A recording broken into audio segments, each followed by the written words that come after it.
Good morning everyone. आप सभी का स्वागत है विशेष फिजिक्स के ऑनलाइन क्लास में। तो हमने क्लास 12 का जो चैप्टर नंबर 1 है, जो एनसीईआरटी बुक के अकॉर्डिंग अपन चैप्टर स्टार्ट किया था, तो चैप्टर नंबर फर्स्ट अपन ने कंप्लीट कर दिया था। उस कंप्लीट चैप्टर के बाद अब अपन आते हैं न्यूमेरिकल क्वेश्चन पर।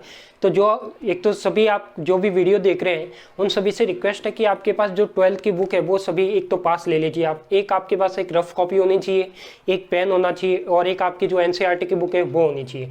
क्योंकि आज अपन जो करने वाले हैं तो एनसीईआरटी बुक में जो चैप्टर के पीछे वाले न्यूमेरिकल क्वेश्चन होते हैं वो क्वेश्चन आज अपन यहाँ पे करने वाले हैं। क्लियर? तो आप सबके पास जो जो मैंने चीज़ बोला है, एक तो एनसीईआरटी बुक, एक रफ कॉपी और एक पेन, सभी आपके पास में ले लीजिए। जरूरत हो तो आप कैलकुलेटर भी ले सकते हो, ठीक है। वैसे आपको बोर्ड एग्जाम में कैलकुलेटर अलाउ नहीं होता, वो आपको सेल्फ ही कैलकुलेशन हाथ से ही करनी पड़ती है, ठीक है। तो अपन एक एक करके न्यूमेरिकल स्टार्ट करते हैं। जो पीछे वाले क्वेश्चन है उसके स्टार्ट करते हैं। तो आपका जो चैप्टर नंबर 1 है वो क्या है? फर्स्ट है। कौन सा है? फर्स्ट है। तो चैप्टर फर्स्ट के जो पीछे वाले क्वेश्चन है उसको अपन एक एक करके देखते हैं। क्लियर? तो अपन स्टार्ट करते हैं एक एक क्वेश्चन को। तो सभी आगे वीडियो को जो भी देख रहे हैं वो जो मैंने चीज़ बोली है, किताब, कॉपी, पेन, वो सब आप पास में ले लीजिए। उसके बाद मैं एक एक क्वेश्चन पढ़ूंगा, एक एक क्वेश्चन को समझाते हुए आपको यहाँ पे सॉल्व कराऊंगा और सॉल्व कराने के बाद इसको आप क्या करना, आगे नोट्स में लिखना, ठीक है।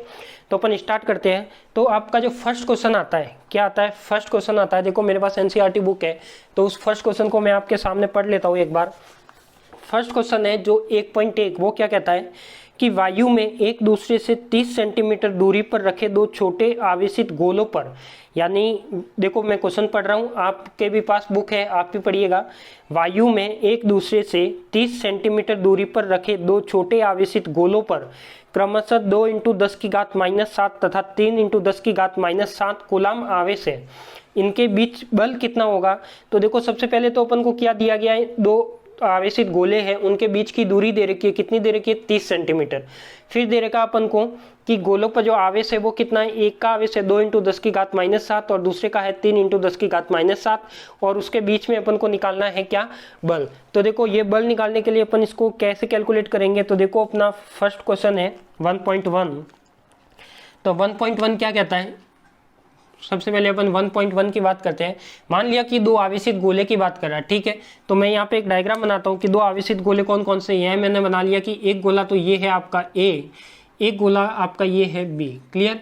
इसके बीच की जो दूरी दे रखी है वो दे रखी है आपको 30 सेंटीमीटर। कितनी दे रखी है आपको? 30 सेंटीमीटर। कितनी दे रखी है? 30 सेंटीमीटर। और जो आवेश का मान दे रखा है वो दे रखा है QA और QB, जो वो दे रखा है, मैं दोनों वैल्यू लिख लेता हूँ। एक का तो दे रखा है 2 × 10⁻⁷ कूलाम। कितना दे रखा है? 2 × 10⁻⁷ कूलाम। और दूसरे का दे रखा है 3 × 10⁻⁷ कूलाम। क्लियर? ये वाली चीजें अपन को दे रखी है और पूछ रहा है कि इसके बीच में जो लगने वाला बल है वो कितना है। तो सभी जानते हो कि यदि आपको दो आवेश के बीच में बल निकालना हो तो दो आवेशित वस्तु है उसके बीच में बल निकलता है कूलाम के नियम से, सभी जानते हो। तो मैं यहाँ पे कूलाम का नियम का फॉर्मूला काम में लिख सकता हूँ। तो यहाँ पे मैं क्या लिखूंगा? कूलाम नियम के अनुसार, कूलाम नियम से। तो कूलाम नियम का जो फॉर्मूला होता है वो क्या कहता है? देखो F = KQ1Q2/r²। क्या आ जाएगा? KQ1Q2/r²। अब ये Q1Q2 की जगह क्या है आपके पास? इसका आवेश है वो क्या है? QA है और इसका आवेश है वो क्या है आपके पास? QB है। तो यहाँ पे क्या आ जाएगा? A और B आ जाएगा। तो यहाँ पे आ जाएगा A और B, ठीक है। नीचे क्या आ जाएगा? R। अब देखो यहाँ पे R कितना है? 30 सेंटीमीटर है। R यहाँ पे कितना है? 30 सेंटीमीटर है। तो अपन को किस में कन्वर्ट करना है इसको? मीटर में। तो ये कितना हो जाएगा आपका? 0.30 मीटर। यही होगा आपके पास। अब इसको मैं सॉल्व करता हूँ तो देखो F = क्या आएगा? K की जगह क्या आ जाएगा? 9 × 10⁹ आ जाएगा। क्या आ जाएगा? कि 9 × 10⁹ प्लस इंटू QA कितना है? 2 × 10⁻⁷ कूलाम आ जाएगा। फिर क्या आएगा? QB कितना है? 3 × 10⁻⁷ कूलाम आ जाएगा। फिर क्या आएगा आपके पास? फिर आएगा आपके पास यहाँ पे आ जाएगा, देखो R है तो R कितना है? 0.30 × 0.30। क्लियर? ये वाली वैल्यू आएगी। तो इन सबको सॉल्व करना है। तो देखो सॉल्व करने का तरीका क्या रहता है?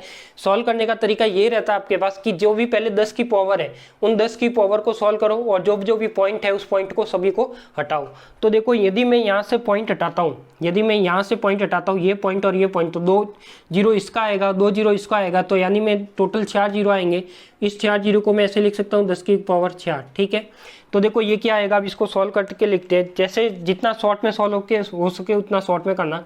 9 दूनी 18, 18 से कितना हो जाएगा, देखो 9, ये तो कितना हो गया 9, ये कितना हो जाएगा 3 दूनी 6, अपॉन में कितना हो जाएगा, ये कितना है देखो 3 और 3 900 है, कितना है 900, तो 9 इंटू में 100 लिख सकता हूँ, 30 इंटू 30 क्या होगा 900, और ये क्या हो जाएगा आपके पास 10 की पावर को देखो ऐड करो तो 9 माइनस 14, 9 माइनस 14 और प्लस का क्या है 4, प्लस का क्या है 4। क्लियर। अब ये जो 100 है ये भी क्या आएगा, इसके ऊपर आएगा, तो ये भी क्या हो जाएगा आपके पास माइनस का 2, जो नीचे प्लस में था तो ऊपर आएगा तो क्या हो जाएगा माइनस में। तो देखो 10 की पावर सॉल्व करो और यहाँ पे क्या आ जाएगा 900 था तो 9 का 100 यहाँ पे आ गया, ये क्या बचा 9, तो 9 से 9 कैंसिल आउट हो जाएगा, तो क्या बचा आपके पास 6 इंटू ये कितना बचेगा, इसको सॉल्व कीजिए देखो 9 और 4 कितना बताओ जल्दी से, 9 और 4 कितना 13, तो 9 और 4 कितना हो जाएगा 13, माइनस का कितना हो जाएगा 16, तो ये कितना हो जाएगा टोटल 6 इंटू 10 की पावर कितना हो जाएगा -3, कितना हो जाएगा 6 इंटू 10 की पावर -3, 14 15 16, ठीक है। तो ये कितना हो जाएगा 6 इंटू 10 की पावर -3, तो इसका जो आर आएगा वो कितना आएगा, लगभग ये आएगा, कितना आएगा 6 इंटू 10 की पावर -3 आएगा, कितना आएगा 6 इंटू 10 की पावर -3। तो एक बार मैं इसको चेक भी कर लेता हूँ क्या ये आंसर सही है क्या।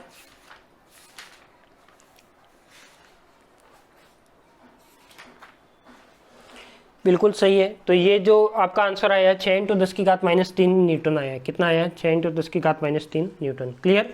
तो ये आपका आ गया फर्स्ट क्वेश्चन, ये क्या हो गया आपका फर्स्ट क्वेश्चन 1.1, ठीक है। अब मैं बात करता हूँ इसके नेक्स्ट क्वेश्चन की, तो यहाँ पे मैं बात करता हूँ किसके नेक्स्ट क्वेश्चन की जो है 1.2। अब वो 1.2 क्या है सबको समझ में आ गया ये वाला क्वेश्चन। सेकेंड क्वेश्चन की बात करता हूँ, देखो सेकेंड क्वेश्चन क्या कहता है 1.2 कहता है, पढ़ रहा हूँ मैं इस क्वेश्चन को, सभी बुक में देखना कि 0.4 माइक्रोकूलम आवेश के किसी छोटे गोले पर, यानी कोई गोला दे रखा है उस पर आवेश दे रखा है 0.4 माइक्रोकूलम, तो 0.4 माइक्रोकूलम आवेश के किसी छोटे गोले पर किसी अन्य छोटे आवेशित गोले के कारण वायु में 0.2 न्यूटन का बल लगता है। यदि दूसरे गोले पर 0.8 माइक्रोकूलम आवेश हो तो दोनों गोलों के बीच की दूरी कितनी होगी वो ज्ञात करनी है। फिर बी में निकालना है कि दूसरे गोले पर पहले गोले के कारण कितना बल लगेगा वो निकालना है, ठीक है। तो देखो सबसे पहले तो क्या निकालना है, ये क्या कह रहा है, एक कोई भी छोटा गोला है जिस पर आवेश कितना है 0.4 माइक्रोकूलम, तो मैं यहाँ पे लिख सकता हूँ कि जो एक छोटा गोला है उसका आवेश कितना है, तो यहाँ पे मैंने एक गोला बना लिया ए, तो इसको मैंने आवेश लिख लिया 0.4 माइक्रोकूलम, क्या लिख लिया 0.4 माइक्रोकूलम, ठीक है। फिर वो कह रहा है कि 0.4 माइक्रोकूलम आवेश के छोटे गोले पर किसी अन्य छोटा आवेशित गोला, एक और आवेशित गोला है, वो आवेशित गोला मान लिया मैंने बी, उसका आवेश कितना है, उसका आवेश इतना दे रखा है 0.8 माइक्रोकूलम, कितना दे रखा है 0.8 माइक्रोकूलम, ठीक है। और इन दोनों गोलों के बीच में जो बल लग रहा है वो बल उसने दे रखा है 0.2 न्यूटन दे रखा है, कितना दे रखा है 0.2 न्यूटन दे रखा है। और फिर उसने फर्स्ट में क्या पूछा है कि दोनों गोलों के बीच कितनी दूरी है, तो दोनों गोलों के बीच कितनी दूरी है वो दूरी आपको फाइंड आउट करनी है। तो बताइए इसमें कौन सा फॉर्मूला मैं काम में ले सकता हूँ, जल्दी से बताइए, जल्दी से बताइए कि मैं यहाँ पे कौन सा फॉर्मूला काम में ले सकता हूँ। देखो इसमें क्या निकालना है, सबसे पहले अपन को निकालना है आर, क्या निकालना है इसके बीच की क्या निकालनी है, दूरी निकालनी है। तो ये दूरी कितनी है आपकी आर है, तो ये दूरी निकालनी है। तो देखो वही कूलाम नियम से यहाँ पे यदि आर निकालना है आपको, तो ये क्या हो जाएगा, वही कूलाम नियम से क्या आएगा, कूलाम नियम से क्या आएगा आपके पास, देखो एफ इज इक्वल टू क्या आता है Q1 Q2 बाय क्या आता है आर स्क्वायर, ठीक है। अब यहाँ पे Q1 2 ना होकर क्या है QA भी है, तो A भी कर दिया। अब अपन को निकालना क्या है, आर स्क्वायर निकालना है, तो आर को इधर भेजो, तो ये क्या हो जाएगा देखो KQA QB अपॉन में क्या हो जाएगा F। अब मैं इन सब में वैल्यू रख देता हूँ, देखो K का मान 9 × 10 की घात 9, तो ये कितना हो जाएगा 9 × 10 की घात 9, ठीक है। QA कितना है, QA का मान कितना है 0.4 माइक्रोकूलम, तो इसको मैं कन्वर्ट कर देता हूँ 0.4 × 10 की घात -6 कूलम। माइक्रो का क्या होता है 10 की घात -6, तो मैंने कर दिया 10 की घात -6, इधर भी कर दिया 0.8 × 10 की घात -6 कूलम, ठीक है। तो ये क्या हो गया, ये भी हो जाएगा 0.4 × 10 की घात -6 और 0.8 × 10 की घात -6, ठीक है।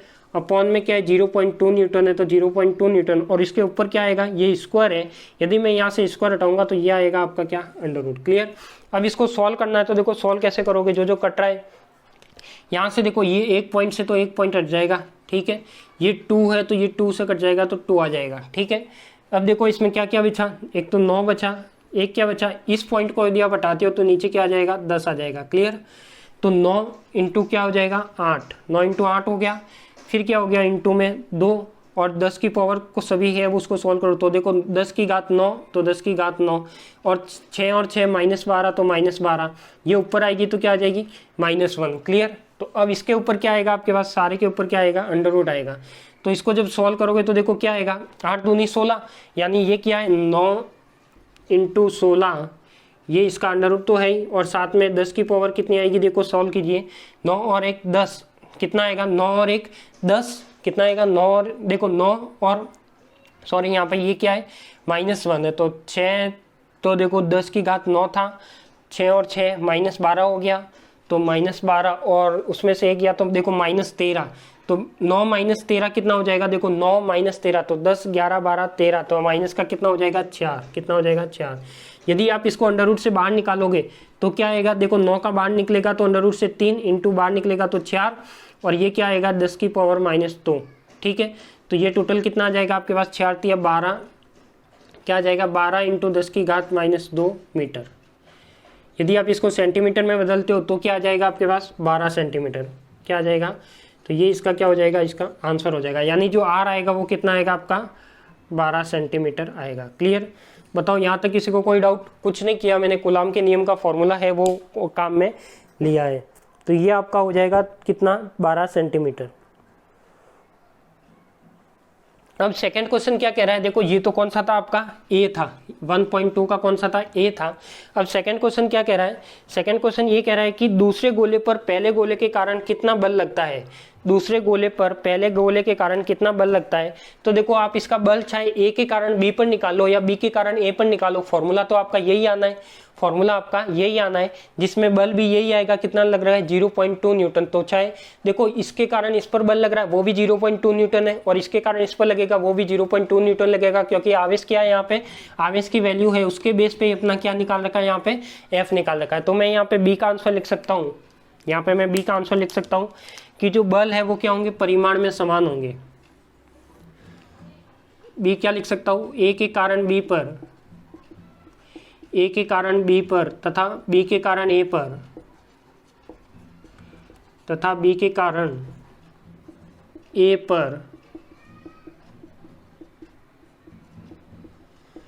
लगने वाला बल, ए के कारण बी पर तथा बी के कारण ए पर लगने वाला बल परिमाण में समान होगा, परिमाण में क्या होगा, समान होगा, क्लियर। तो ये आपके हो गए 1.1 और 1.2। तो जल्दी से आप इसको नोट करिए, और यदि किसी को स्क्रीनशॉट लेना है तो स्क्रीनशॉट लीजिए, फिर अपन आगे बढ़ते हैं। तो जो भी करना है आप जल्दी कीजिए, इसको लिखना हो तो जल्दी लिखिए, स्क्रीनशॉट लेना हो तो जल्दी करिए।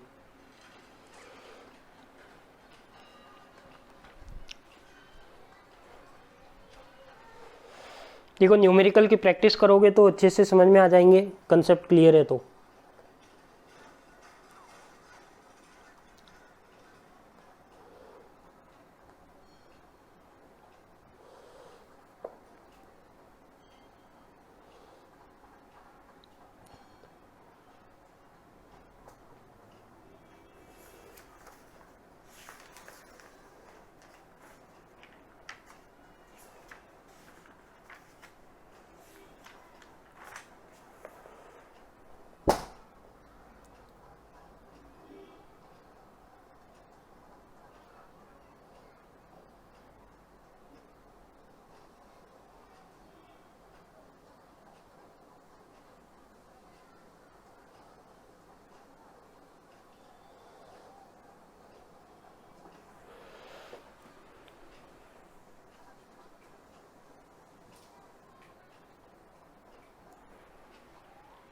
लिख दिया, चले आगे।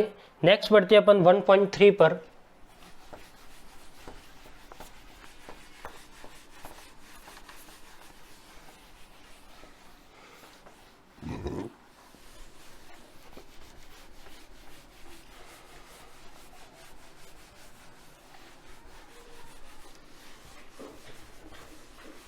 नेक्स्ट क्वेश्चन देखते हैं 1.3। तो देखो 1.3 है वो क्या कहता है,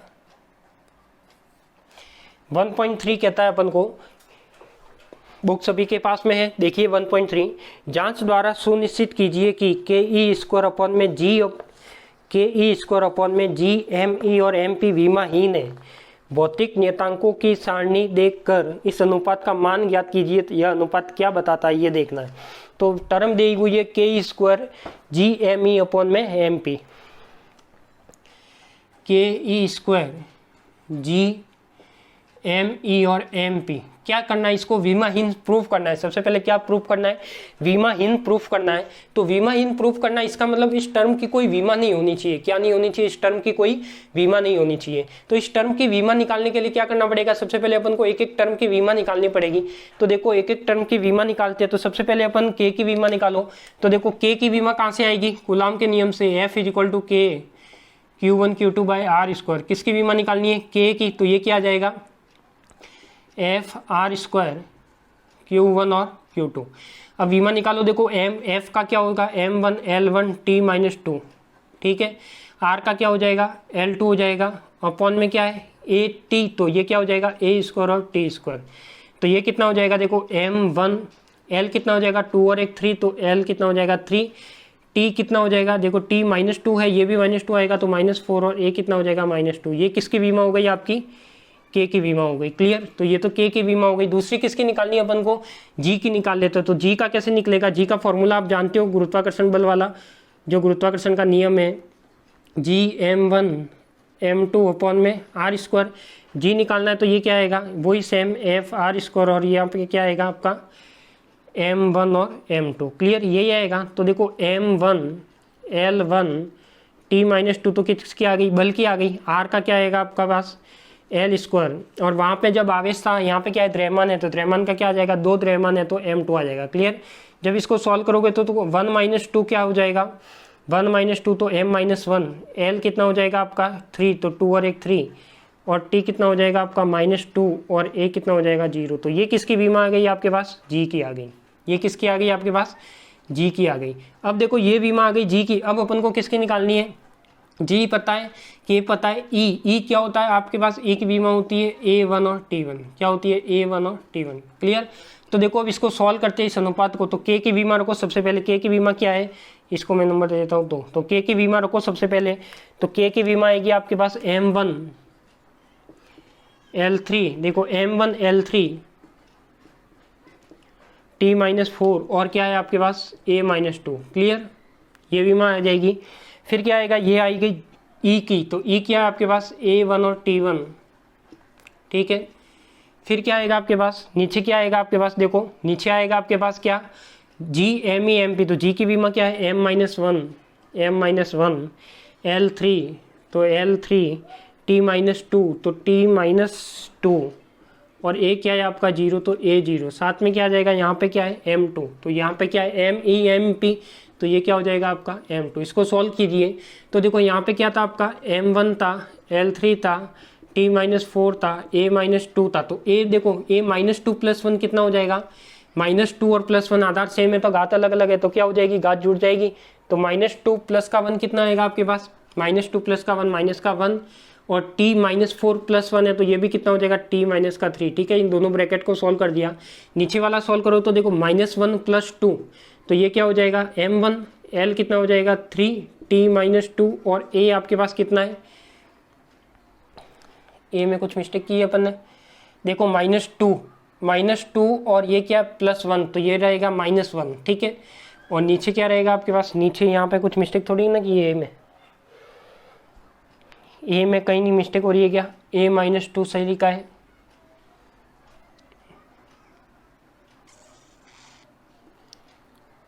ए में मिस्टेक शायद हो रही है कहीं ना कहीं, A0। तो देखो M1 से M1 कट जाएगा, क्या क्या कट जाएगा, M1 से M1 कट जाएगा, L3 से L3 कट जाएगा। T में भी कुछ मिस्टेक है क्योंकि T क्या देखो -4 और +1, तो -4 + 1 -3, ये क्या है T -2। तो देखो शायद इसमें भी मिस्टेक हुई है क्या, देखो M1 L1 T -2 F की थी, L स्क्वायर की थी और M स्क्वायर था। ठीक है, तो m1 तो ऐसे का ऐसे m1 -2 तो -1 बच गया, L2 और एक 3 तो 3 बच गया, t कितना है -2, m1 L1 t -2 तो t -2 बच गया, a 0 बच गया। तो फिर कहाँ पर मिस्टेक हो रही है अपनी, एफ आर इसको जी m1 m2, क्योंकि वीमा इन आना चाहिए, मतलब सभी वीमा क्या आ जानी चाहिए, 0 आ जानी चाहिए। देखो कहीं मिस्टेक की है क्या अपन ने,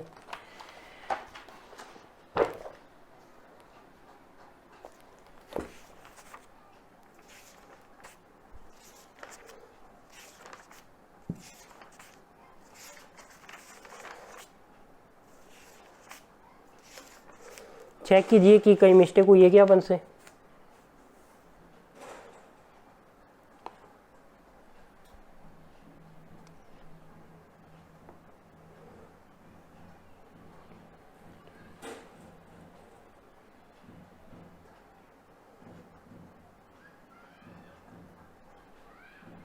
अच्छा, मिस्टेक यहाँ पे हुई है। देखो मिस्टेक यहाँ पे हुई है कि क्या था आपके पास, यहाँ पे ई स्क्वायर था, तो ई की वीमा मैंने क्या होती है A1 T1 होता है। जब ई स्क्वायर की बात करेंगे तो क्या हो जाएगा, ये स्क्वायर भी होगा ना, तो ये कितना हो जाएगा ए स्क्वायर और टी स्क्वायर होगा, कितना होगा ए स्क्वायर और टी स्क्वायर। तो देखो ए की वैल्यू क्या होगी -2 और +2, तो ये कितना हो जाएगा आपका -2 + 2 0 हो जाएगा, और टी कितना है -4 + 2 तो -4 + 2 तो ये कितना हो जाएगा -2। ठीक है, अब ये सभी कैंसिल आउट हो जाएंगे, तो ये कैंसिल आउट हो गया, तो यहाँ पे क्या बचेगा, ये भी 0, ये भी 0, ये भी 0 और ये भी 0, क्या बचा M0 L0 T0 और A0। क्लियर, तो ये आपकी क्या हो गई, बीमाहीन हो गई, यानी ये टर्म क्या है आपका बीमाहीन है। क्या है आपका, ये वाली जो टर्म है वो क्या है आपकी बीमाहीन है। क्लियर, अब मुझे बात करनी है कि इसका अनुपात भी निकालना है, तो अनुपात निकालने के लिए इन सब की वैल्यू पता है आपको। देखो k की वैल्यू 9 × 10⁹, कितनी 9 × 10⁹। फिर क्या आएगा आपके पास ई क्या है 1.6 × 10⁻19, 1.6 × 10⁻19। क्लियर, फिर क्या आएगा आपके पास, फिर आएगा आपके पास जी कितना है 6.67 × 10⁻11। ठीक है, एम ई कितना है तो 9.1 × 10⁻31 इलेक्ट्रॉन का मास, और ये क्या है आपके पास प्रोटॉन, तो ये आ जाएगा 1.67 × 10⁻27 kg। ठीक है, इन सबको आप सॉल्व करोगे तो यानी देखो सॉल्व कैसे करना है, पॉइंट को सबसे पहले देखो 9 रखो ऐसे का ऐसे, देखो एक पॉइंट ये है एक पॉइंट ये है, तो यहाँ पे मैं लिख सकता हूँ 10⁻⁻ कितनी 2। ठीक है, यहाँ से मैं पॉइंट हटाऊंगा 2 पॉइंट 3 पॉइंट 4 5 × 10⁻⁻ क्या हो जाएगा 5। क्लियर, तो पॉइंट सब हटा दिए, तो 9 × 16 × 16, फिर क्या बचा 467 91 × 167। अब देखो 10 की पावर में क्या बचेगा 9, 19 और 19 -38 हो जाएगा, तो ये -38 प्लस का 5, फिर देखो जो नीचे है उसको भी ऊपर ले आओ, +11 +31 +27 और माइनस का 2। तो जब इसको सॉल्व करो तो इस कंप्लीट का आप सॉल्यूशन करोगे तो लगभग आएगा ये 2.7 × 10⁻39 के समथिंग आएगा, कितना आएगा 10⁻39 के। ठीक है, तो ये इतना आंसर आएगा, यानी ये इसका क्या आएगा लगभग अनुपात आएगा। आप इसे सॉल्व करके देख लेना, वैसे मैंने सॉल्व किया हुआ है, तो ये आंसर आएगा आपका 2.7 10⁻39 के समथिंग आएगा। ठीक है, कितना आएगा 2.7 × 10⁻39 के। तो यहाँ पे ये अनुपात है, ये किसका अनुपात कह रहा था, ये है इलेक्ट्रॉन और प्रोटॉन का। यदि 2 इलेक्ट्रॉन का अनुपात पूछे तो भी आपको पता होना चाहिए कितना होता है, और 2 यदि किसका यहाँ पे इलेक्ट्रॉन प्रोटॉन का पूछा, यदि 2 इलेक्ट्रॉन का पूछे या 2 प्रोटॉन का पूछे तो भी आप इसका ध्यान रख सकते हो। ठीक है, तो देखो यदि 2 इलेक्ट्रॉन का अनुपात पूछता है, 2 इलेक्ट्रॉन का अनुपात है तो 10⁻43 -43 के लगभग होगा। एक बार मैं चेक कर लेता हूँ कि फिक्स एग्जैक्ट वैल्यू यही है क्या। एक तो मास ऑफ इलेक्ट्रॉन का अनुपात निकाल सकते हो, एक आप किसका निकाल सकते हो प्रोटॉन का निकाल सकते हो। 2 इलेक्ट्रॉन का निकालोगे तब तो 10⁻43 होगा, कितना होगा 10⁻43। जब 2 प्रोटॉन का निकालोगे तो होगा आपका 10⁻36, और इलेक्ट्रॉन तथा प्रोटॉन का निकालोगे तो क्या होगा 10⁻39। ठीक है, तो इस अनुपात में ये वाले अब आपके क्या आएंगे आंसर आएंगे। क्लियर,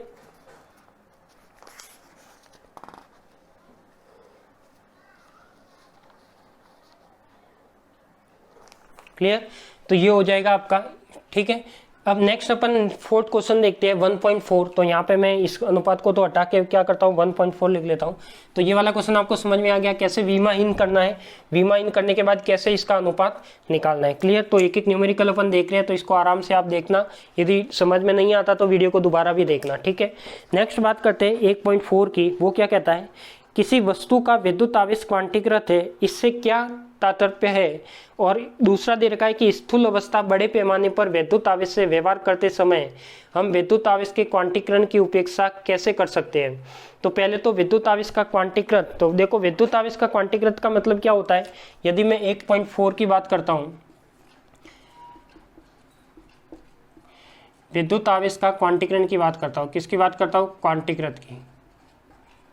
तो आप जानते हो कि जो E का मान होता है वो कितना होता है 1.6 इंटू 10 की पावर -19 का कोलाम होता है। क्लियर। अब यदि ये जो ये क्वांटा का मान होता है वो एक पूर्ण गुणज के रूप में होना चाहिए, यानी Q इक्वल टू कैसे निकालते हो आप, +-n ही, यानी ये कैसा होता है, एक पूर्ण गुणज के रूप में होता है। कैसा होता है, पूर्ण गुणज के रूप में होता है। यानी जो n की वैल्यू है वो कैसी होगी 1, 2, 3, यानी एक क्वांटा का मान है वो क्या होता है, जो क्वांटा का मान पूर्ण गुणज के रूप में होता है, पूर्ण गुणज के रूप में होता है। क्लियर। फिर ये तो था आपका ए वाला। यदि मैं बी की बात करूं, बी क्या कह रहा है कि यदि मैं इसको स्थूल अवस्था यानी कोई बड़ा निकाय है या कोई बड़ी अवस्था उसके लिए मेजर करूं, तो देखो जो ई का मान होता है, 1.6 10 की पावर -19 कूलाम, और 1 माइक्रो कूलाम होता है वो क्या होता है 1 इंटू 10 की पावर -6, और ऐसे ही ये क्या होता है कूलाम होता है। ठीक है, यानी ये 1 माइक्रो कूलाम होता है। तो अपन यदि इसको कंपेयर करवाए तो ये 10 की घात 13 गुना क्या होता है, इसका अधिक होता है। क्या होता है, 10 की घात 13 गुना इसका मान क्या होता है, अधिक होता है। तो उसकी वजह से अपन क्या कह सकते हैं कि जब ये इसका मान 10 की घात 13 गुना अधिक होगा, जब 10 की घात 13 गुना अधिक होगा तो मैं कह सकता हूं कि यहाँ पे जो क्वांटा है वो क्या होगा, सतत रूप में होगा। क्या होगा, सतत रूप में होगा, सतत रूप में होगा। क्लियर। तो जब कोई बड़ी अवस्था की बात करता है तो बड़ी अवस्था के लिए अपन ये वाला लिख सकते हैं। क्लियर। तो ये आपके हो गए 1.3 और 1.4। तो इसको जल्दी से आप नोट डाउन कर लीजिए, फिर अपन आगे बढ़ते हैं।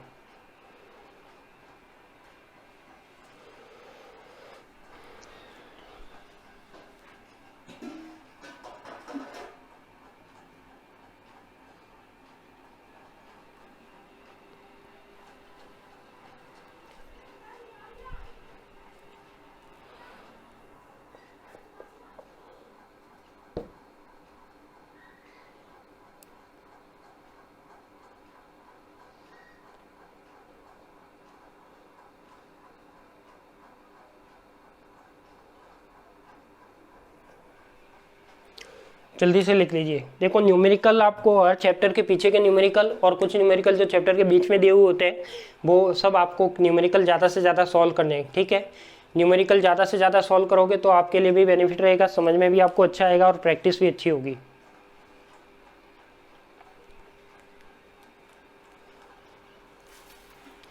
नेक्स्ट बढ़ते हैं आगे। यदि ये लिख दिया हो, नहीं लिखा तो आप इसका स्क्रीनशॉट ले लीजिए। नेक्स्ट बढ़ता हूँ मैं 1.4 हो गया, अब बढ़ता हूँ 1.5 पे। देखो ऐसा कोई YouTube चैनल नहीं है जिसमें आपके पास किताब के पीछे के क्वेश्चन शायद किसी ने कराए होंगे। मात्र अपना एकमात्र चैनल है जो सब अपने चैप्टर पूरा किया और चैप्टर के एंडिंग में न्यूमेरिकल क्वेश्चन चल रहे हैं। या आप कहीं भी कोचिंग जाते हो तो वहाँ कोचिंग में भी मेरे अकॉर्डिंग सभी न्यूमेरिकल नहीं करवाए जाते, वहाँ भी कुछ कुछ न्यूमेरिकल करवाए जाते हैं और कुछ कुछ क्या होते हैं छोड़ दिए जाते हैं। तो जो ज़्यादातर स्टूडेंट जो इंटेलिजेंट होते हैं वो तो सब न्यूमेरिकल करते हैं, और जो नहीं होते वो इन न्यूमेरिकल देख के ही उनको डर लगता है तो वो डरते हैं, फिर न्यूमेरिकल से डरने लगते हैं। ठीक है, तो आपको न्यूमेरिकल से डरना नहीं है। क्या नहीं करना है, न्यूमेरिकल से डरना नहीं है, क्योंकि न्यूमेरिकल फिजिक्स में आएंगे ही आएंगे। देखो एग्जाम में आते हैं, पर एग्जाम में क्या होती है, लिमिट होती है कि इतने न्यूमेरिकल पूरे पेपर में न्यूमेरिकल नहीं आते, हो सकता है 3 से 6 न्यूमेरिकल आ जाते हैं। ठीक है, तो आपको न्यूमेरिकल से डरना नहीं है। कोई भी कॉम्पिटिशन एग्जाम दोगे तो वहाँ तो न्यूमेरिकल आएगा ही आएगा। नेक्स्ट बात करता हूँ मैं किसकी, 1.5 की। तो देखो 1.5 पढ़िए आप बुक में कि जब एक कांच की छड़ को रेशम के टुकड़े से रगड़ते हैं, क्या करते हैं, जब एक कांच की छड़ को रेशम के टुकड़े से रगड़ते हैं तो दोनों पर आवेश आ जाता है। इसी प्रकार की परिघटना का वस्तुओं के अन्य युग्मों में भी प्रेक्षण किया जाता है। तो स्पष्ट कीजिए कि यह प्रेक्षण आवेश संरक्षण नियम से किस प्रकार सामंजस्य रखता है? क्या रखता है? किस प्रकार सामंजस्य रखता है। तो देखो ये क्या कह रहा है कि कांच की छड़ को रेशम के टुकड़े से रगड़ते हैं तो दोनों पर आवेश आ जाता है। इसी प्रकार की परिघटना का वस्तुओं के अन्य युग्मों में भी प्रेक्षण किया जाता है। ठीक है, स्पष्ट कीजिए कि यह प्रेक्षण आवेश संरक्षण नियम से किस प्रकार सामंजस्य रखता है। तो जब मैं 1.5 की बात करता हूँ, 1.5 की, 1.5 क्या, ये आपकी क्या थी, कोई कांच की छड़ थी। ये क्या थी आपकी, कोई कांच की छड़ थी। ठीक है, ये क्या थी आपकी, कोई कांच की छड़ थी। और ये आपका क्या था, कोई रेशम का टुकड़ा था, रेशम का कपड़ा या रेशम का टुकड़ा। यदि मैं इस कांच की छड़ को रेशम के टुकड़े से रगड़ूं तो आप जानते हो कि इसमें क्या होते हैं, आवेश उत्पन्न होते हैं। क्या होते हैं, आवेश उत्पन्न होते हैं। हो सकता है इलेक्ट्रॉन का निकलना। मान लिए कि यहाँ से यदि कांच की छड़ से इलेक्ट्रॉन निकलते हैं, क्या निकलता है, कांच की छड़ से इलेक्ट्रॉन निकलता है, तो ये इलेक्ट्रॉन जाएगा कहाँ, इसमें। यानी एक पर क्या होगा, पॉजिटिव आवेश उत्पन्न होगा और दूसरे पर क्या होगा, नेगेटिव आवेश उत्पन्न होगा। तो मैं कह सकता हूं कि यदि यहाँ पर जितना पॉजिटिव आवेश उत्पन्न होता है, यानी जितने इलेक्ट्रॉन निकलते हैं उतने इलेक्ट्रॉन वो क्या कर रहा है, कपड़ा ग्रहण कर रहा है, कपड़ा ग्रहण कर रहा है। इसका मतलब जितने इलेक्ट्रॉन पॉजिटिव होंगे जितने इलेक्ट्रॉन नेगेटिव होंगे। तो अर्थात मैं कह सकता हूं कि जितना धनात्मक आवेश उत्पन्न होता है, जितना धनात्मक आवेश उत्पन्न होता है, जितना धनात्मक आवेश उत्पन्न होता है उतना ही ऋणात्मक आवेश उत्पन्न होता है, उतना ही ऋणात्मक आवेश उत्पन्न होता है, उतना ही ऋणात्मक आवेश उत्पन्न होता है। जितना धनात्मक आवेश उत्पन्न होगा उतना ही क्या होगा, आपका ऋणात्मक आवेश उत्पन्न होगा। तो मैं कह सकता हूं कि यहाँ पे आवेश का स्थानांतरण संभव है, यहाँ पर आवेश का केवल स्थानांतरण होता है, स्थानांतरण होता है। अर्थात स्थानांतरण यानी एक दूसरे से स्थानांतरण हो सकता है। अर्थात आवेश को न तो उत्पन्न किया जा सकता है और न ही नष्ट किया जा सकता है।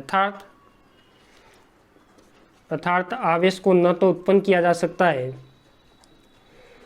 न तो उत्पन्न किया जा सकता है तथा ना ही नष्ट किया जा सकता है, तथा ना ही नष्ट किया जा सकता है। ठीक है, तो ये हो जाएगा आपका क्या, इसका क्वेश्चन। तो 1.5 था, तो ये 1.5 आपको समझ में आ गया होगा। कुछ नहीं है कि जब कोई कांच की छड़ को रेशम के कपड़े से या रेशम के टुकड़े से रगड़ते हैं तो इसमें जितना धनात्मक आवेश उत्पन्न होता है उतना ही ऋणात्मक आवेश उत्पन्न होता है, क्योंकि इसमें आवेश का क्या होता है, स्थानांतरण होता है। आवेश को कभी भी न तो उत्पन्न किया जा सकता है, न ही नष्ट किया जा सकता है। ठीक है, क्लियर। तो अब मैं आता हूँ, इसमें कोई ज़्यादा बड़ी बात थी नहीं। अब मैं आता हूँ 1.6 पे, जो ज़्यादा इंपॉर्टेंट है।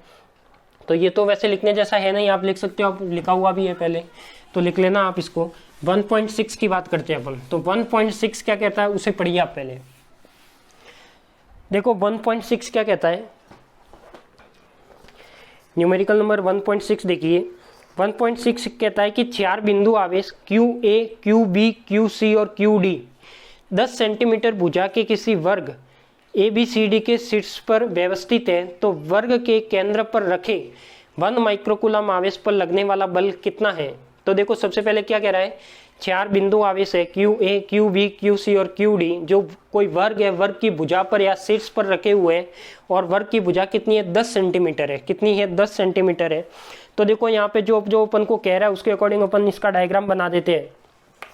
तो ये क्या कह रहा है, 1.6, क्या कह रहा है, 1.6, और 1.6 कह रहा है आपके पास 1.6 ये कह रहा है कि देखो 4 बिंदु आवेश है, एक वर्ग है। तो सबसे पहले मैंने क्या बना दिया, एक वर्ग बना दिया। क्लियर, ये मैंने क्या बना दिया, एक वर्ग बना दिया, जिसका मैंने नाम दे दिया A, B, C और D। ठीक है, ये मैंने क्या बना दिया, एक वर्ग बना दिया, जिसका मैं आवेश का मान दे देता हूँ यहाँ पे QA, QB, QC और QD। ठीक है, इन सब की मैं वैल्यू भी लिख लेता हूँ यहाँ पे।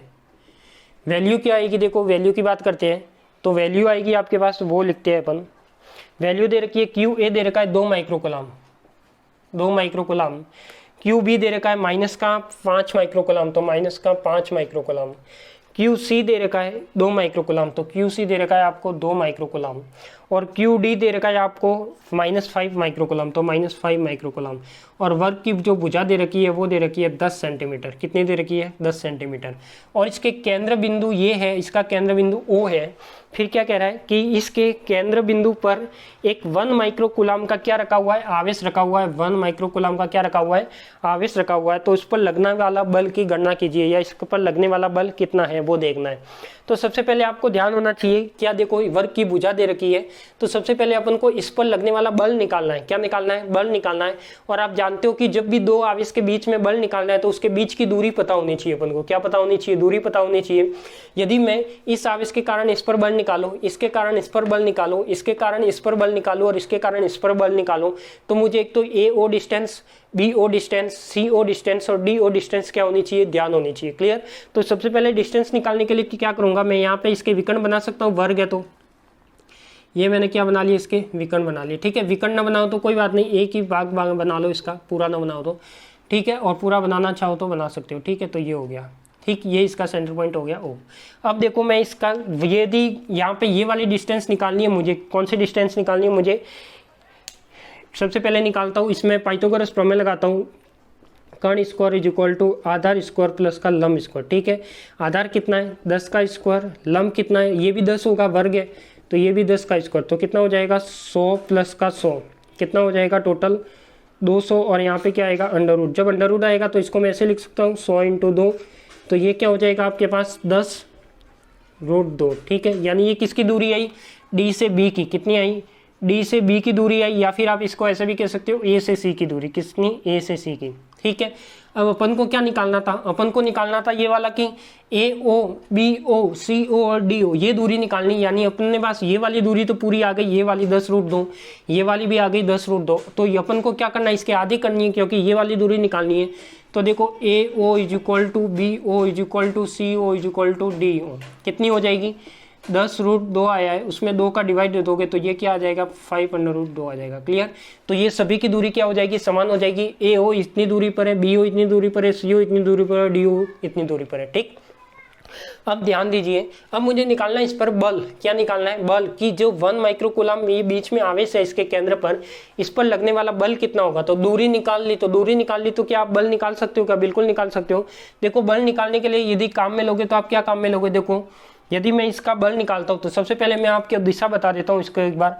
यदि मैं इसकी दिशा बनाऊं, क्या बनाऊं? यदि मैं इसकी दिशा बनाऊं तो देखो ये है, ये इस पर बल लगाएगा तो इसकी दिशा क्या होगी? ये F1 होगी। ये क्या होगी? आपकी F1 होगी। क्लियर? और इसके वजह से इस पर लगने के वाला बल है तो उसकी दिशा क्या होगी? F1, यानी बाहर जाते हुए। ये भी क्या है आपका? प्लस आवेश है तो इसकी दिशा भी क्या होगी? इस पर बल लगा रहे हैं तो इसकी वजह से इस पर बल निकालेंगे तो ये क्या होगा? आपका F3 होगा। तो ये क्या हो जाएगी? इसकी दिशा हो जाएगी। क्लियर? फिर अब मैं बात कर रहा हूँ -5 कूलम। तो देखो आवेश माइनस में होता है तो वहां पर दिशा क्या होती है? अंदर आते हुए।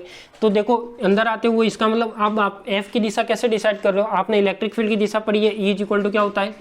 F/Q होता है। तो यानी EQ इज इक्वल टू क्या होगा? F होगा। यही होगा आपके पास, F is equal to EQ। जो E की दिशा है वही तो F की दिशा है, जो F की दिशा है वो E की दिशा है। ठीक है, तो यदि E की दिशा तो पता है ना आपको कि पॉजिटिव आवेश होता है तो कैसे होती है, नेगेटिव आवेश होता है तो कैसे होती है। पॉजिटिव आवेश है तो बाहर जाते हुए, तो ये बाहर जाते हुए थी। यदि नेगेटिव आवेश है तो अंदर आते हुए, तो नेगेटिव आवेश ये क्या हो जाएगा आपका? F2। और ये भी नेगेटिव आवेश है, देखो ये भी -5 माइक्रोकुलम है तो ये क्या हो जाएगा आपका? F3। क्लियर? अब देखो, अब यदि मैं इस यहाँ पे वैल्यू निकालना चाहूँ, किसकी वैल्यू निकालना चाहूँ? इस बल की। तो देखो ये वैल्यू कैसे निकलेगी, मैंने चारों डायरेक्शन तो बता दिया आपको। यदि मैं AO निकालूं, AO के बीच बल निकालूं, BO के बीच बल निकालूं और इसके बीच बल निकालूं, तो देखो यदि मैं AO व OC के बीच में लगने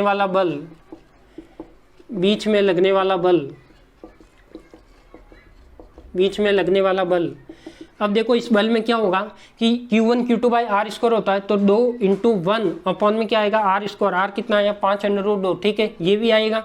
यदि मैं AO का निकालूं तो भी यही वैल्यू आएगी। यदि मैं OC का निकालूं तो यहाँ भी 2 माइक्रोकुलम था और यहाँ भी 2 माइक्रोकुलम है, तो इसकी भी वैल्यू क्या आएगी?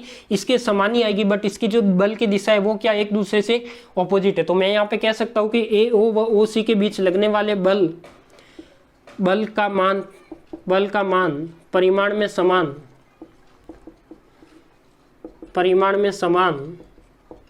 तथा दिशा में क्या है, विपरीत है, तथा दिशा में क्या है, तथा दिशा में क्या है, विपरीत है। तो जब दिशा में विपरीत है और परिमाण में क्या है, समान है, तो यहाँ पे कह सकता हूँ कि F1 है वो क्या होगा, माइनस का F3 के बराबर होगा। क्लियर। ऐसे ही मैं दूसरा भी लिख सकता हूँ, दूसरा मैं कर सकता हूँ, इधर भी -5 माइक्रोकुलाम है, इधर भी -5 माइक्रोकुलाम है, यानी इन दोनों के बीच का बल और इन दोनों के बीच का बल मान तो समान होगा, बट दिशा क्या है, एक इधर है और एक इधर है, दोनों एक दूसरे से ऑपोजिट है। तो F2 इज इक्वल टू क्या है आपके पास, माइनस का F4। तो कुल बल कितना आ जाएगा, कुल बल आ जाएगा F is equal to F1 F2 F3 और प्लस का F4। तो ये कितना हो जाएगा, देखो F1 की जगह क्या हो जाएगा, माइनस का F3, F2 की जगह क्या हो जाएगा, माइनस का F4 प्लस का F3 प्लस का F4। ठीक है, तो ये क्या हो जाएगा आपके पास, सभी कैंसिल आउट हो जाएंगे, ये इससे ये कट जाएगा, इससे ये कट जाएगा, टोटल कितना आएगा, 0। तो टोटल बल कितना आ गया, वर्ग के केंद्र पे 0 आ जाएगा। क्लियर। तो जो वर्ग पर, जो केंद्र पर लगने वाला कुल बल होगा वो कितना होगा, 0 होगा। तब वर्ग के केंद्र पर कुल बल 0 होगा।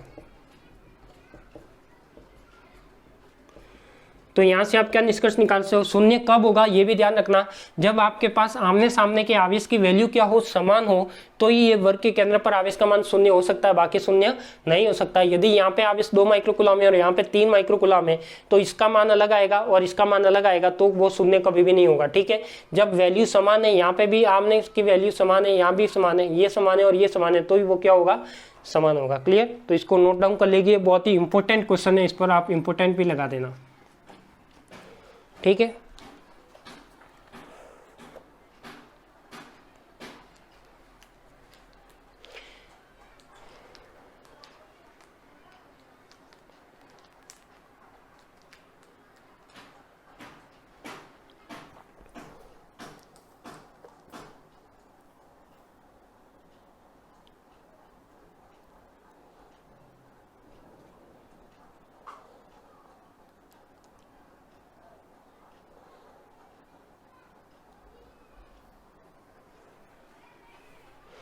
लिख लीजिए जल्दी और नोट डाउन कर लीजिए, स्क्रीनशॉट ले लीजिए, जैसा भी आपको लेना है।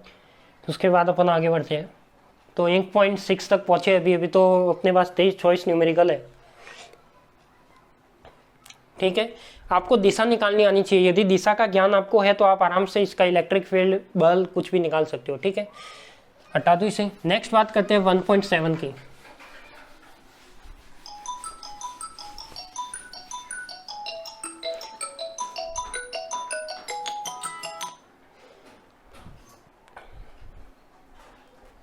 नेक्स्ट बात करते हैं अपन किसकी, 1.7 की।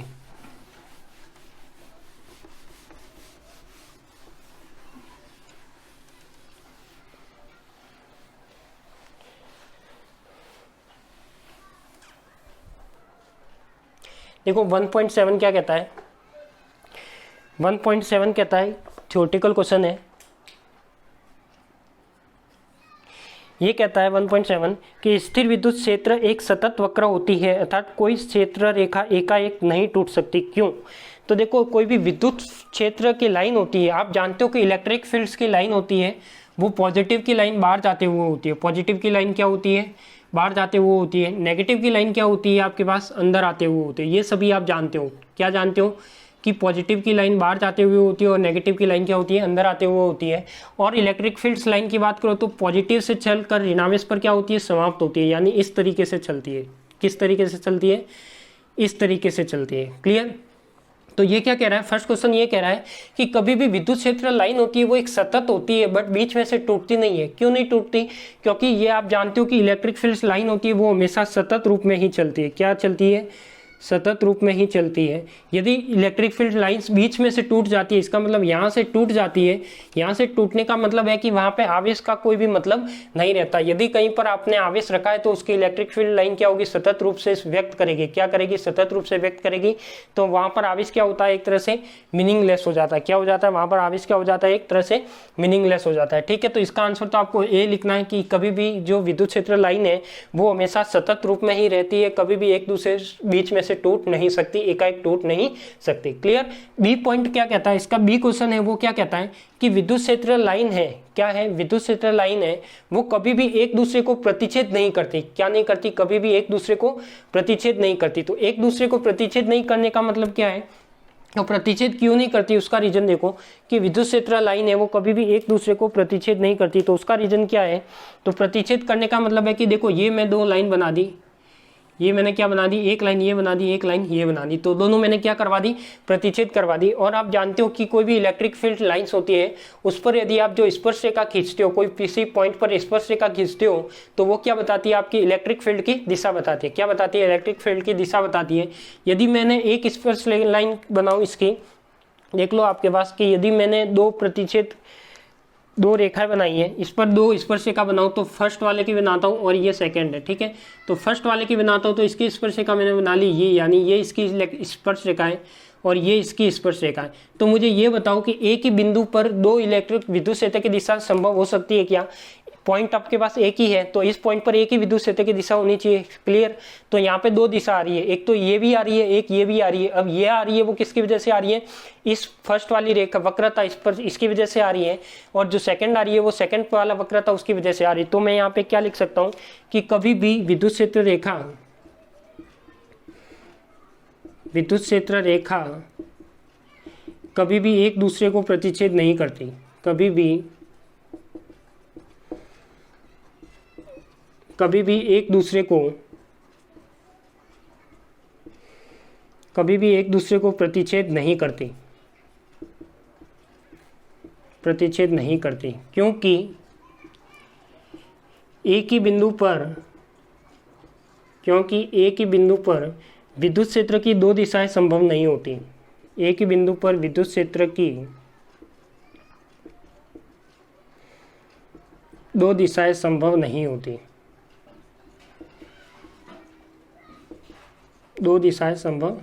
ठीक है। तो ये आपका इसका क्या हो जाएगा, आंसर हो जाएगा। क्लियर। तो ये आपका क्या था, 1.7 था। क्लियर। तो जिसको भी लिखना हो, नोट करना हो तो कर लीजिए, उसके बाद अपन नेक्स्ट वाले पे बढ़ते हैं।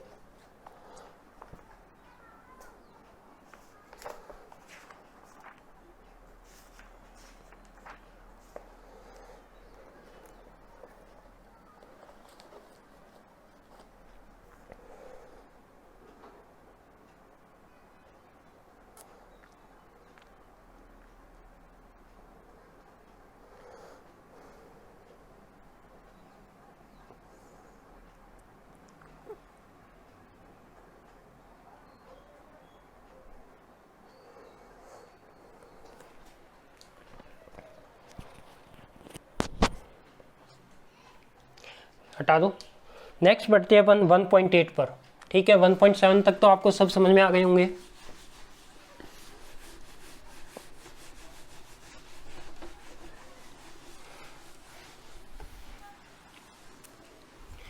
नेक्स्ट आते हैं अपन 1.8। 1.8 क्या कहता है, सभी को बुक है तो बुक में देखिए सभी। 1.8 दो बिंदु आवेश QA और QB, एक तो 3 माइक्रोकूलाम दे रखा है, एक -3 माइक्रोकूलाम, निर्वात में एक दूसरे से 20 सेंटीमीटर दूरी पर स्थित है। क्या कह रहा है कि दो बिंदु आवेश है QA और QB, निर्वात में एक दूसरे से 20 सेंटीमीटर दूरी पर स्थित है। दोनों आवेश को मिलाने वाली रेखा AB के मध्य बिंदु O पर विद्युत क्षेत्र कितना है। तो पहले तो इसने क्या पूछा है, विद्युत क्षेत्र पूछा है। फिर B में पूछा है कि यदि 1.5 × 10⁻⁹ कूलाम परिमाण का कोई ऋणात्मक परीक्षण आवेश इस बिंदु पर रखा जाए तो यह परीक्षण आवेश कितने बल का अनुभव करेगा, तो ये पूछा है। ठीक है, तो सबसे पहले अपन बात करते हैं कि दो बिंदु आवेश दे रखे जिसकी वैल्यू दे रखी है 3 माइक्रोकूलाम और -3 माइक्रोकूलाम। ठीक है, तो डायग्राम बनाता हूं मैं। दो बिंदु आवेश है तो एक बिंदु आवेश तो ले लिया मैंने A, दूसरा बिंदु आवेश ले लिया मैंने B, या फिर आप ऐसे ले लो, एक बिंदु आवेश तो मैंने ये ले लिया A और ये ले लिया मैंने क्या, B। ठीक है, दोनों की वैल्यू कितनी कितनी दे रखी है, एक की दे रखी है, यानी जो QA दे रखा है वो तो दे रखा है 3 माइक्रोकूलाम, और जो QB दे रखा है वो दे रखा है -3 माइक्रोकूलाम। ठीक है, फिर वो क्या कह रहा है, फिर वो कह रहा है कि दो बिंदु आवेश निर्वात में एक दूसरे से 20 सेंटीमीटर दूरी पर स्थित है। तो इसकी जो बीच की दूरी दे रखी है वो कितनी दे रखी है आपकी, 20 सेंटीमीटर। कितनी दे रखी है, 20 सेंटीमीटर। तो दोनों के बीच की दूरी कितनी है, 20 सेंटीमीटर। तो फर्स्ट क्वेश्चन क्या कह रहा है, फर्स्ट कह रहा है कि दोनों आवेशों को मिलाने वाली रेखा ए बी के मध्य बिंदु ओ पर विद्युत क्षेत्र कितना है। तो यदि इसके बीच में विद्युत क्षेत्र निकालना है, यदि मैं फर्स्ट क्वेश्चन की बात करता हूँ ए की, तो इसका मध्य बिंदु क्या है आपका ओ, मान लिया ओ है, तो ये आपका कितना हो जाएगा 10 और ये आपका कितना हो जाएगा 10, ठीक है। तो इस पर निकालना क्या है, विद्युत क्षेत्र निकालना है। कितना निकालना है, क्या निकालना है, विद्युत क्षेत्र निकालना है, ठीक है। तो विद्युत क्षेत्र निकालने के लिए देखो कोई भी बिंदु आवेश होता है, क्या होता है, कोई भी बिंदु आवेश होता है, तो बिंदु आवेश के लिए जो इलेक्ट्रिक फील्ड होता है वो क्या होता है, आप जानते हो कि कोई भी बिंदु आवेश के लिए विद्युत क्षेत्र अपन ने डेरिवेशन में निकाला था, क्या होता है KQ/R² होता है, क्या होता है KQ/R²। तो मैं सबसे पहले क्या रखूंगा, यहाँ पे एक एक करके निकालता हूँ। अपन को कहाँ पर विद्युत क्षेत्र निकालना है, ओ बिंदु पर, तो पहले इसकी कारण निकालूंगा विद्युत क्षेत्र, फिर इसके कारण निकालूंगा, ठीक है। तो एक एक निकालता हूँ, मैं फर्स्ट निकालता हूँ। तो ये क्या हो जाएगा, देखो आपके पास यदि मैं फर्स्ट विद्युत क्षेत्र निकालता हूँ, क्या निकालता हूँ, फर्स्ट विद्युत क्षेत्र निकालता हूँ, तो फर्स्ट विद्युत क्षेत्र क्या आएगा आपके पास, QA आवेश के कारण, QA आवेश के कारण O बिंदु पर विद्युत क्षेत्र,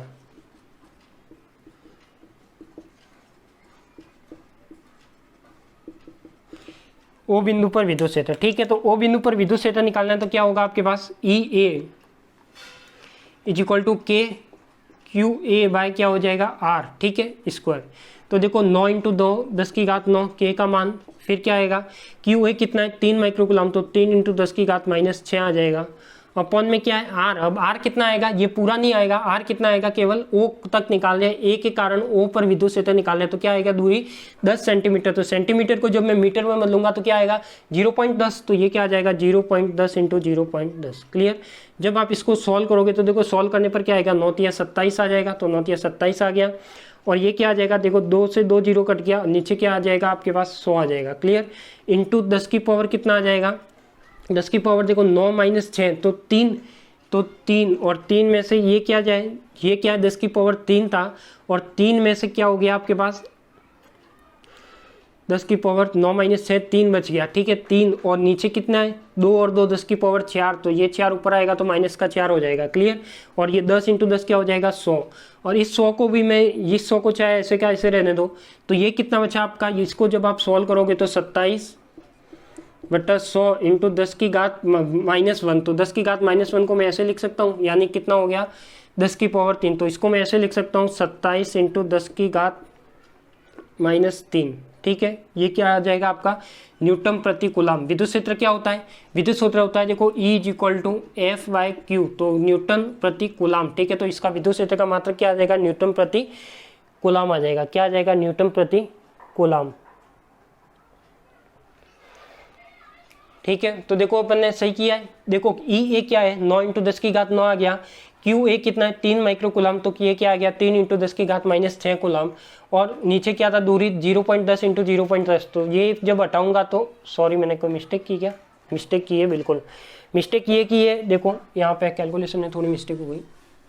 मिस्टेक ये की है कि जब मैं यहाँ पे हटाऊंगा, ये जब वाले जो पॉइंट हटाऊंगा, ये वाले पॉइंट हटाऊंगा तो ये 0 कहाँ आएंगे, इसके ऊपर आएंगे, नीचे नहीं आएंगे, कहाँ आएंगे, ऊपर आएंगे, मैंने नीचे लिख लिए थे। तो देखो ये कितना हो जाएगा 9 × कितना हो जाएगा आपके पास 27 हो जाएगा, और 10 की घात इंटू क्या हो जाएगा 27/100 हो जाएगा, और ये कितना हो जाएगा 9 - 6, देखो 9, या फिर ऐसे करो 9 - 6 3, 3 + 4 कितना हो जाएगा 7, कितना हो जाएगा 7 हो जाएगा, क्लियर। देखो यही होगा 9 - 6 कितना हो गया 3, कितना हो गया 3, 3 और 4 कितना हो जाएगा 7, और अपॉन में क्या था 100, ठीक है।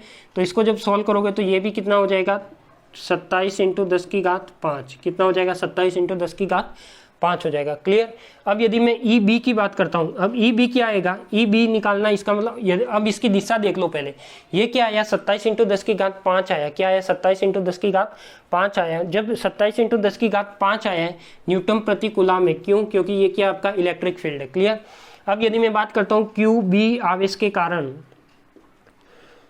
QB आवेश के कारण O बिंदु पर विद्युत क्षेत्र, O बिंदु पर विद्युत क्षेत्र, अब इसकी दिशा की भी मैं साथ साथ ही बात कर लेता हूँ। तो देखो जब क्यू ए आवेश के कारण ओ बिंदु पर विद्युत क्षेत्र, तो इसकी दिशा बताओ मुझे जल्दी से क्या होगी।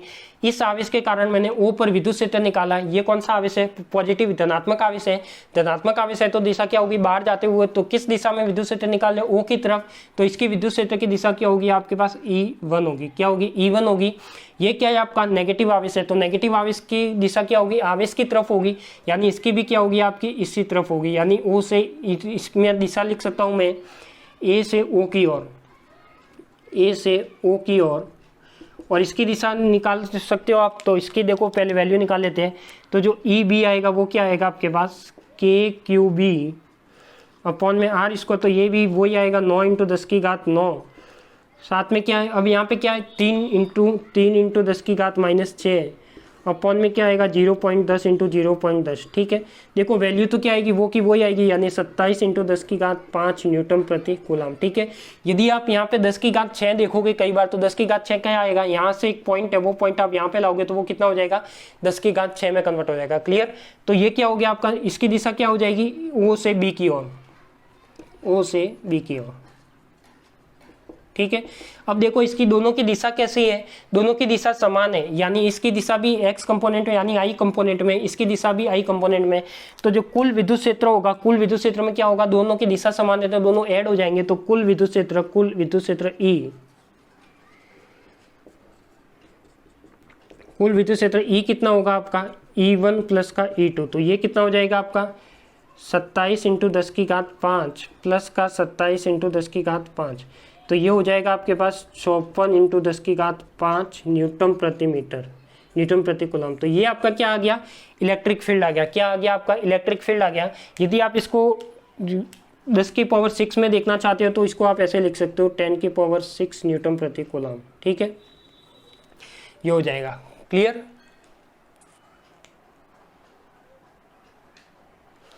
ठीक है, अब ये हो गया आपका कुल विद्युत क्षेत्र E, ये क्या हो गया आपका कुल विद्युत क्षेत्र E। अब बी जो बी पॉइंट है वो क्या कह रहा है, बी पॉइंट अपन को ये कह रहा है, देखो बी पॉइंट कह रहा है, बी पॉइंट कह रहा है कि यदि 1.5 × 10⁻⁻9 कूलम परिमाण का कोई ऋणात्मक परीक्षण आवेश इस बिंदु पर रखा जाए तो यह परीक्षण आवेश कितने बल का अनुभव करेगा। यानी अब वो कह रहा है कि यहाँ पर एक आवेश रख रहे हैं, वो आवेश कितना है आपका 1.5 × 10⁻�9। तो यानी बी क्या कह रहा है कि कोई एक आवेश रख लेते हैं 1.5 × 10⁻�9 कूलम, तो ये कितने बल का अनुभव करेगा। तो आप जानते हो कि F = क्या होता है, QE होता है। क्या होता है, F = क्या होता है, QE होता है। तो F = क्या होता है, QE होता है। तो देखो E वेक्टर आपका निकल ही गया है, E निकाल रखा है, Q दे रखा है, तो ये क्या हो जाएगा 1.5 × 10⁻⁻19 इंटू क्या हो जाएगा 5.4 × 10⁻6। तो ये टोटल कितना आ जाएगा 1.5 × 5.4 इंटू क्या हो जाएगा 10⁻9 - 6 यानी 10⁻3। ठीक है, और ये क्या है, बल निकाल रहे तो बल के लिए क्या आएगा, मात्रक न्यूटन आ जाएगा। तो इसको जब आप कंप्लीटली मल्टीप्लाई करके सॉल्व करोगे तो ये आएगा -8.1, माइनस का क्या आएगा 8.1 × 10⁻3, 10⁻3 क्या आएगा आपके पास, न्यूटन आएगा। क्लियर, अब ये नेगेटिव क्यों आएगा, क्योंकि उसने दे रखा है कि ये जो आवेश है वो क्या है, नेगेटिव में, इसलिए यहाँ पे मैं क्या लगाऊंगा, नेगेटिव, क्योंकि जो इलेक्ट्रिक फील्ड है वो नेगेटिव क्या बताएगा, इलेक्ट्रिक फील्ड की दिशा ऑपोजिट बताएगा, किस ऑपोजिट बताएगा। ठीक है, इसलिए मैंने यहाँ पे क्या लगाया, नेगेटिव लगाया। क्लियर, तो ये आपको समझ में आ गया होगा। 1.8 क्या था आपके पास, दो आवेश दे रखे थे 3 माइक्रोकूलम -3 माइक्रोकूलम, इसके बीच में अपन को क्या निकालना था, विद्युत क्षेत्र। ए के कारण विद्युत क्षेत्र निकालनी है, बिंदु आवेश के कारण विद्युत क्षेत्र क्या होता है KQ/R²। तो एक पहला इसके कारण निकाल लिया, इसकी दिशा निकाली मैंने E1, इसके कारण इस पर निकाल लिया, फिर मैंने दोनों को दिशा समान थी तो दोनों को ऐड कर दिया, तो ये आंसर आ गया। क्लियर, और जो बी वाला था उसमें कह रहा है कि उस विद्युत क्षेत्र में मैं कोई ऋणात्मक आवेश रखता हूँ तो उस पर लगने वाला बल, तो ये आप फॉर्मूला जानते हो, F = क्या होता है, QE। तो इस तरीके से आप इसको निकाल सकते हो। तो जल्दी से इसको लिख लीजिए।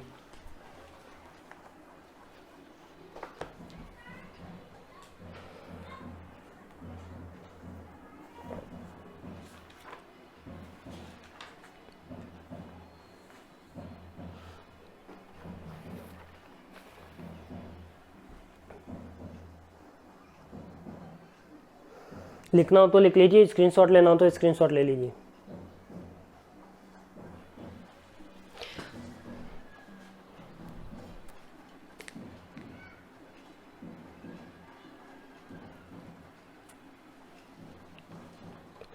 देखो न्यूमेरिकल में थोड़ी क्लास जरूर लेंथी बनेगी, आज अपन कम से कम 10 क्वेश्चन तो करेंगे ही, 10 को आगे के क्वेश्चन, ठीक है।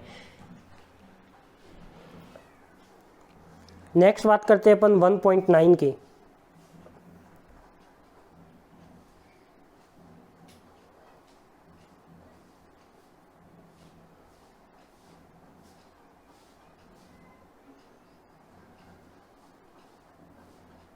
किसकी बात करते हैं? 1.9 की। लिख दिया होगा सबने।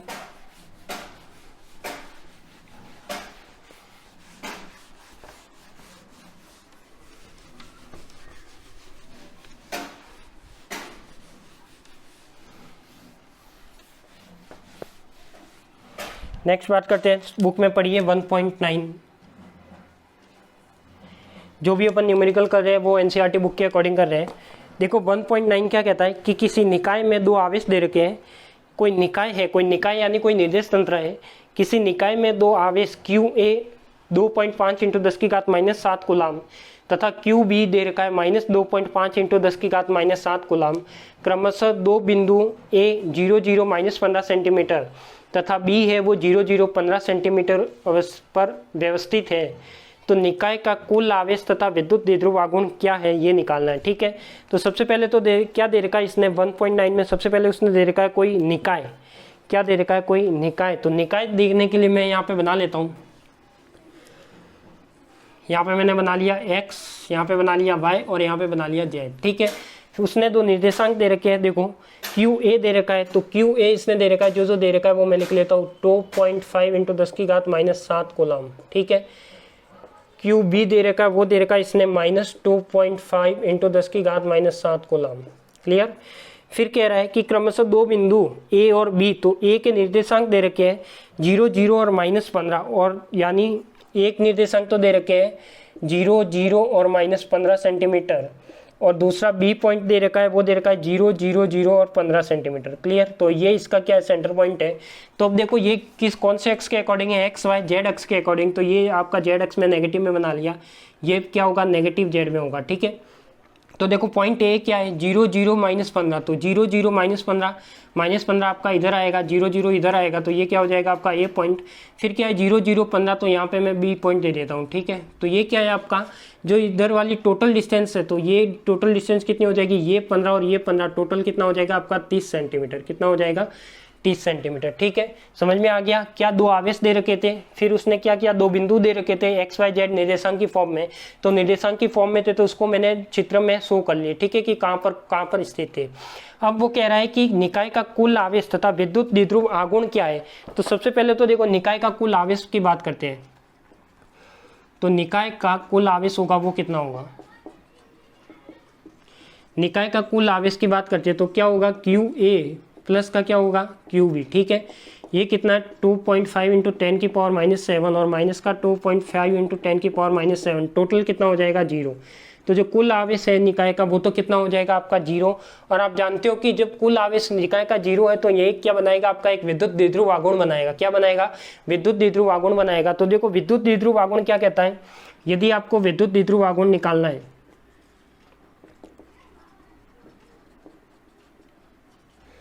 विद्युत द्विध्रुव आघूर्ण क्या कहता है? P वेक्टर = Q और D। तो Q का मान कितना है आपके पास? 2.5 × 10⁻⁷, तो ये आ गया। और दूरी कितनी आ गई? D कितना है आपके पास? 30 सेंटीमीटर। तो इसको मैं मीटर में कन्वर्ट करूंगा तो क्या आएगा? 0.30 × 0.30, क्लियर। तो देखो ये पॉइंट हटाऊंगा तो नीचे क्या आएगा? 10⁴ आ जाएगा, ठीक है। तो ये कितना हो जाएगा? 2.5 × 9 × 10⁻⁷ - 4, टोटल ये हो जाएगा, ठीक है। तो ये कंप्लीट वैल्यू आएगी। इसको जब आप सॉल्व करोगे, यदि इसको भी आप हटाना चाहो तो हटा दो, तो इसमें भी एक नीचे पॉइंट आ जाएगा, तो ये भी आ जाएगा, तो ये नीचे जाएगा, तो इधर भी क्या हो जाएगा आपका? -1, ठीक है। तो कितना हो जाएगा? 25 × 9 × 10⁻⁷ और 7 और 5 12, यानी -12। और द्विध्रुव आघूर्ण है, देखो Q क्या है? कूलाम प्रति मीटर। ये इसका क्या होगा? मात्रक होगा। और यदि इसकी दिशा की बात करूँ तो द्विध्रुव आघूर्ण की दिशा कैसे होती है? नेगेटिव से ऋणात्मक से धनात्मक की ओर। क्या होती है? ऋणात्मक से धनात्मक की ओर। इसकी जो दिशा होगी वो क्या होती है? ऋणात्मक से धनात्मक की ओर। यानी जो नेगेटिव आवेश है, आवेश कौन सा नेगेटिव है? QB। तो QB है वो कितना आपका? -2.5 × 10⁻⁷, और क्यू ए है वो कितना है आपका 2.5 इंटू 10 की घात -7 कूलम। ठीक है, तो इसका जो आवेश होगा उसकी दिशा होगी वो क्या होगी, बी से ए की ओर होगी। इसकी जो दिशा होगी वो क्या होगी, बी से ए की ओर। ठीक है, ये इसका क्या हो जाएगा, द्विध्रुव आघूर्ण आ जाएगा। ये इसका क्या आ जाएगा, द्विध्रुव आघूर्ण आ जाएगा। तो इसको आप निकाल सकते हो। ठीक है, तो ये कितना आएगा, लगभग आपका 7.5 के समथिंग आएगा। तो इसको आप मल्टीप्लाई कर लेना। देखो मल्टीप्लाई करोगे तो 25 इंटू 9, 9 पंजे 45 का 5 हासिल 4, 18, 19, 20, 21, 22, कितना आएगा 225 इंटू 10 की घात -12 के समथिंग आएगा। कितना आएगा, 10 की घात 12 के समथिंग। ठीक है, तो ये आप निकाल सकते हो इसको। तो वैल्यू तो देखो इसकी अलग अलग आ सकती है, यदि पॉइंट में निकालोगे तो और कोई अलग आएगी।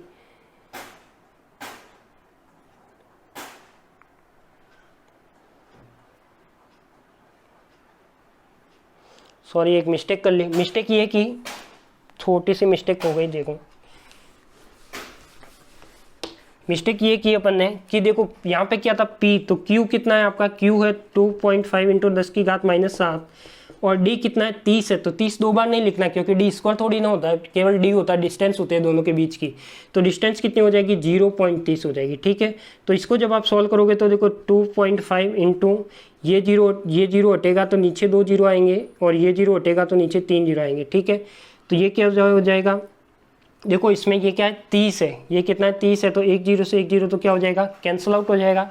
तो आपके पास बचेगा 2 इंटू तो 25 या 75 इंटू 10 की घात -7 और ये क्या हो जाएगा, माइनस का 2 ऊपर आएंगे तो 5, तो 75 इंटू 10 की पावर -5 कूलम प्रति मीटर। ये आपका क्या हो जाएगा, द्विध्रुव आघूर्ण हो जाएगा। ठीक है, ये इसका आंसर आएगा।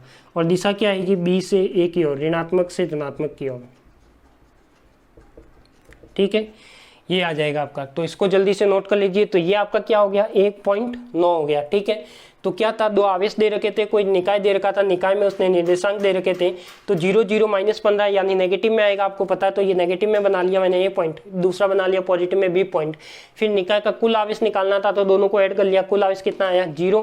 द्विध्रुव आघूर्ण निकालना है तो द्विध्रुव आघूर्ण क्या कहता है, तो दोनों आवेश के बीच की दूरी और उस आवेश का मल्टीप्लाई होता है, वो क्या कहलाता है, आपका द्विध्रुव आघूर्ण कहलाता है। क्लियर, तो इसको आप स्क्रीनशॉट ले लीजिए, नोट करना हो तो नोट कर लीजिए। फिर अपन बात करेंगे 1.10 की।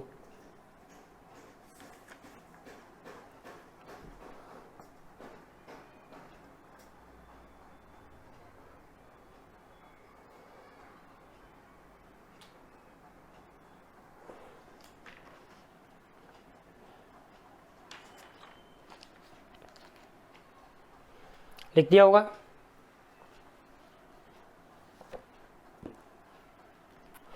लिख दिया तो चलो आगे बात करते हैं अपन किसकी, 1.10 की।